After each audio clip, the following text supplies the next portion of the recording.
Hi, I'm Laura Emmett and I am first cover Elsa and Swing in Disney's Frozen the Musical.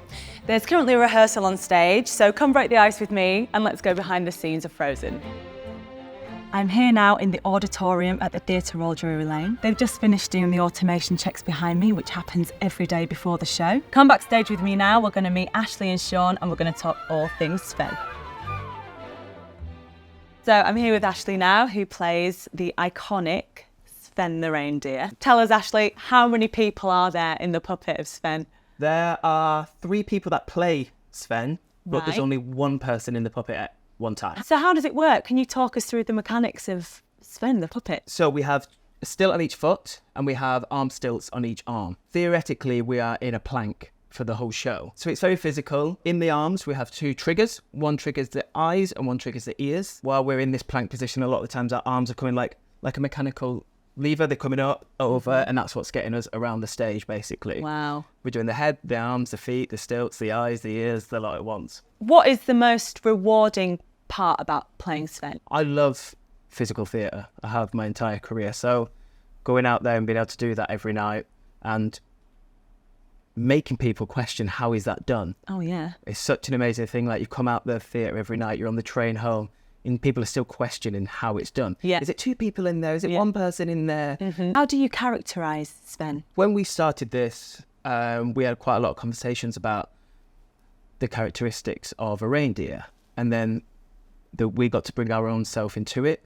So I went back to my first dog, and I based my Sven on my dog because he was full of life, happy, bubbly, very active, and loved nature, going for walks. So for me, because he's Christoph's best friend, I kind of linked that with my old best friend, if you know what I mean. So yeah, Sven was very much based on my first dog. So I'm here now with Sean, who is one of our amazing puppet team. So Sean, can you tell us, how do you maintain Sven? So the interesting thing about Sven, and something that keeps us very busy, is there's so many different elements to him and so many different techniques that are used in making him. So pretty much every day before the show, we check Sven over, and we do that with all the puppets. And then what we'll do is, any little problems that we come up with, we'll get on and fix them. And that could be anything from rewiring a mechanism. It could be patching up a bit of fabric, so we might be sewing things. And it could be repainting, so we have to repaint Sven's nose quite a lot because it does occasionally get knocked.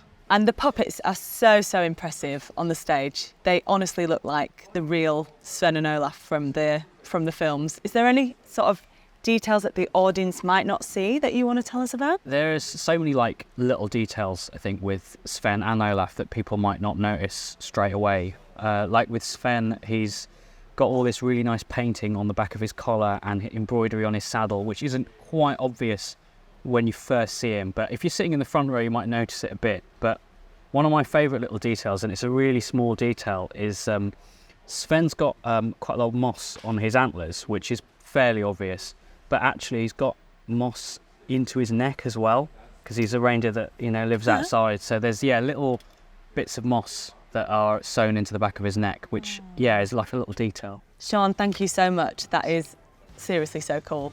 And if you want to see Sven and Olaf brought to life on the stage, swipe up to book tickets for Disney's Frozen now.